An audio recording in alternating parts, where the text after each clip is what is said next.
क्षेत्र में, खास करके आजादी की लड़ाई में किसान और मजदूर ने वो लड़ाई लड़ी। किसान और मजदूर ने ही देश को आजाद करवाया। जैसे आज की आप लड़ाई लड़ रहे हो, ये लड़ाई कोई पॉलिटिकल पार्टी नहीं लड़ रही। जो अभी तानाशाह सरकार के खिलाफ लड़ाई लड़ी जा रही है, इस लड़ाई में कोई पॉलिटिकल पार्टी का हाथ नहीं है। इस लड़ाई को वे लड़ रहे हैं जो किसान हैं, जो मजदूर हैं, जो रेहड़ी पटने वाले लोग हैं, छोटा दुकानदार है, देश का युवा है। वे इस लड़ाई को लड़ रहे हैं। 13 महीने आप लोगों के बड़े सहयोग से 13 महीने का दिल्ली का आंदोलन चला, तो सब लोगों ने देखा आपने। और लड़ाई अभी खत्म नहीं होगी। ये बिल्कुल दानिश सिंह ने, जो हमारे एमपी साहब ने बिल्कुल ठीक कहा कि इतिहासों के साथ में छेड़छाड़ हो रही है। ये इनकी नजरें सिर्फ इतिहास को बदलने की है। अब ये इतिहासों को कैसे बदला जाए, कैसे अपने माफीनामा भर के जेल से आने वाले लोगों को शहीदों का दर्जा दिया जाए। जो वहां से माफीनामे भर आए थे, उनको आज ये क्रांतिकारी बना रहे हैं। माफीनामों को क्रांतिकारी कैसे बनाएंगे, ये इतिहासों में दर्ज करवाएंगे, उनकी किताबों में चेंजिंग करवाएंगे। जैसे इन्होंने पंजाब के अंदर सिख कम्युनिटी बड़ी तादाद में पंजाब में है, इनके लोगों ने नकली सिख बनवाए, उनसे किताबें लिखवाई, उनके धार्मिक उसमें घुसवाए और आज उनके ओहदों पर बैठे हुए हैं। तो ये तो सरकार के लोग हैं, ये पार्टी इस तरह की है कि ये नकली मुसलमान भी बनवाएंगे और नकली सिख भी बनवाएंगे, नकली हिंदू भी बनाते हैं ये।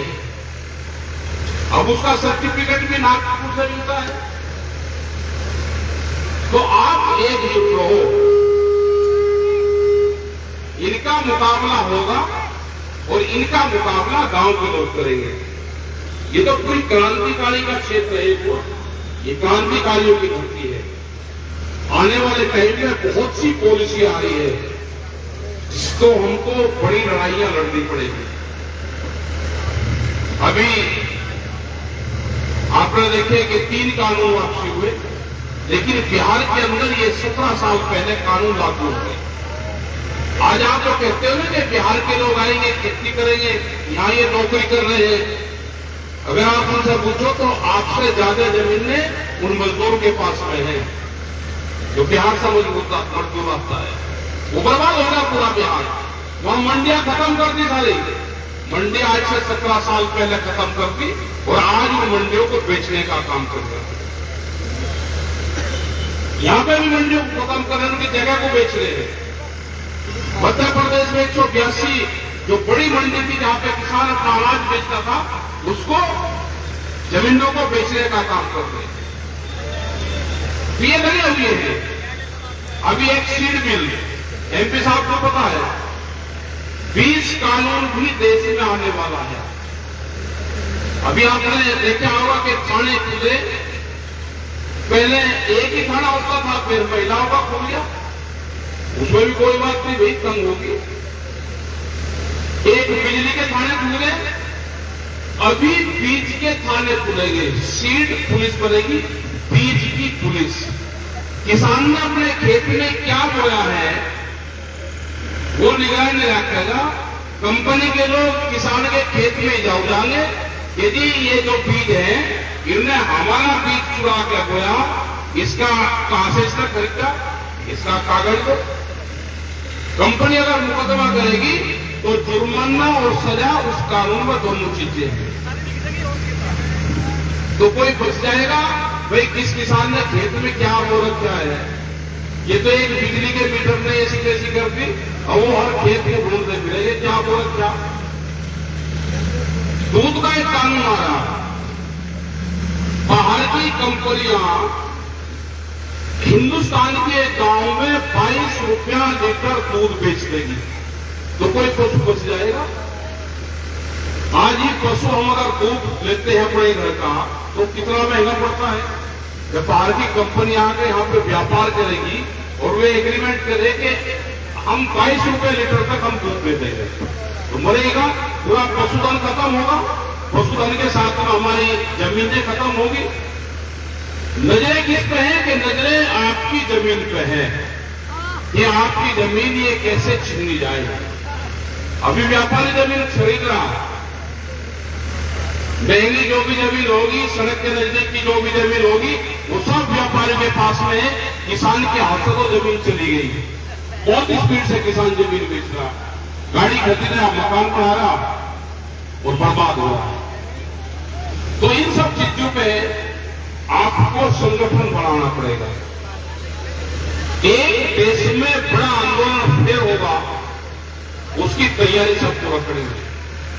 आज ये हमारे घरों पे हमले कर रहे हैं और खास करके अगर मुसलमान इनको मिल गया तो एक थाने को 3-4 गांव मुसलमानों के मिल जाए, वही चला सकते हैं। पहले होता था कि झगड़े होके फैसले करवा दिए, आज होगा कि ना झगड़ा अगर करते तो फैसला नहीं, पहले दो कुछ न कुछ फैसला भी हो गया, कुछ भी कर दिया, मुझे जाकर ने कर दिया, लेकिन ऐसे कैसे फैसला हो जाएगा। हमारी बड़े मर्जी के चोट लग रही, वे कह रही नहीं हमारा फैसला होगा, चोट भी लग रही, नहीं हो ही लग रही चोट, यहां और फैसला। तो भाई इन सब चीजों से बचना है तो आंदोलन, संगठन और आपस के जो झगड़ेबाजी है ये भी खत्म करनी पड़ेगी। खर्चे भी कम करने पड़ेंगे। इसे कह रहे थे कि 22 में दुगनी आमदनी हो जाएगी, कैसे हो जाएगी आमदनी दुगनी? पॉलिसी सरकारों की है नहीं, हमने खर्चे बढ़ा लिए। मैं गया भी इसमें जहां भीमराव अम्बेडकर की लग रही दफ्तर है उनका ऑफिस, पूरा मकान कोल्ड ड्रिंक से भरा हुआ है।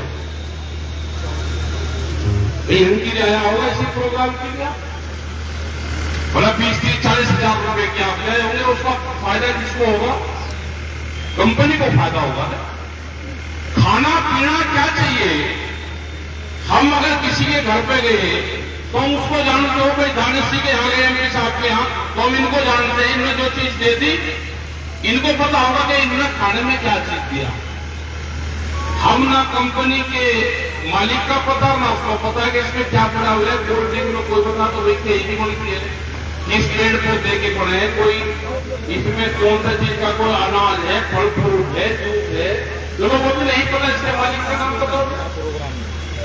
अगर इतने पैसे का दूध का काउंटर लगा सकते तो किसी का 10 परिवार का भला हो जाता, और उसको दे देते, उसका दूध खरीदते हो 30 रुपया लीटर और कोल्ड ड्रिंक खरीदते हो 48 रुपया लीटर, तो कैसे आमदनी खुला हो जाएगा? तो इन सब चीजों पे हमको खर्चा भी अपना कम करना पड़ेगा। यहाँ पे भी हमने देखा बहुत बच्चे गुटखे का इस्तेमाल कर रहे, ये स्टेज पे आ रहे, फोटो खिंचवा दो, गुटखा मुंह में। आप सर्वे कर लेना कि दुकान पे कितना गुटखा, कितना नशे का सामान बिक रहा है। अपने खर्चे कम करो तो आमदनी बढ़ेगी। अपने संगठन पर ध्यान दो। आपने जो प्रोग्राम करा इन समिति का बहुत बहुत धन्यवाद है। अगला जो भी प्रोग्राम करो अगले साल, ये प्रोग्राम रात में करो, रात में बढ़िया यहाँ पे प्रोग्राम करवाएं, यहाँ पे स्टेज लगे, यहां से यहां तक पूरी पब्लिक बैठे, आगे तक भी बैठ जाएंगे, यहाँ गाड़ी खड़ी होती रहे। रात में प्रोग्राम होगा तो इससे ज्यादा भीड़ आ जाएगी। भीड़ तो आज भी बहुत है, टेंट छूटता रहेगा, भीड़ तो बहुत गर्मी लगती है रात में शहीदों के प्रोग्राम होंगे, देशभक्ति के जो गायक हैं उनको बुलवाओ और शाम को 8 बजे से 12 बजे तक प्रोग्राम करो, 4 घंटे। तो लोग उनको बुलवा दो और देशभक्ति के प्रोग्राम करवाओ। जो गायक हैं वे गायक यहाँ पाएंगे, अच्छा साउंड लगवाओ, अपने गांव की हिस्ट्री बताओ, क्योंकि एमपी साहब को आपके गांव की हिस्ट्री बताने भी नहीं चाहिए इनको हिस्ट्री। इस गांव की और भी हिस्ट्री को बता देनी चाहिए, है। तो हमको वो भी मिटानी है, वो मिटानी। वो मिटेगी, इस क्रांतिकारी जो ये है इससे मिटेगी। ये तो क्रांतिकारी है, पिछले 200 साल का क्रांतिकारी है, ये आज भी क्रांतिकारी है। एक आधा आदमी गड़बड़ करे यहाँ पे, ठीक है, तो उसको सुधार करो। अगर कोई हेपटाली कर रहा है तो उसका सुधार करना पड़ेगा। सारे गांव के लोग मिलकर उसकी पिंडी पीट दो, ठीक है, पिंडी आज चटाई कर दो उसकी टूट की पिंडी से। अगर कोई हरकत करेगा, इसे गांव को सुधारना है। देखो जोला साहब का बड़ा नाम रहा है यहाँ पे, मोमिन जोला है, उनके परिवार से भी लोग यहाँ पे, तो साहब यहाँ पे बैठे हुए हैं। मजबूत गांव है और 35 साल 30 साल इस गांव में संचालन कराए, राष्ट्रीय संचालन कराए इस गांव में पूरे किसान संगठन का। तो अपना गांव कमेटी बनाओ, अपना विधायक साहब भी यहाँ पे है भाई, वोट अपना दे लियो, जहां देनी होगी किसान संगठन का काम करो। तो देखो पॉलिटिकल वर्ग को आपको एक दिन चाहिए उनका बस, और फिर किसान संगठन में काम करो। एक दिन उनके साथ में मान लो हटवा दो, हाँ एक दिन तो चाहिए उन्हें, और पर छोड़ कर अपना काम करो। गन्ने का भुगतान, यही एक मिल है गन्ने का भुगतान देती थी। कल वहां आंदोलन चल रहा था शामली में, 600 करोड़ रुपया का भुगतान उनके ऊपर, 140 करोड़ रुपया दिया। जब पूरे ट्रैक्टर वहां 500-600 ट्रैक्टर 90 दिन वहां पर लगा दिए, और वो कहा कि अगले महीने दे देंगे हम पूरा भुगतान।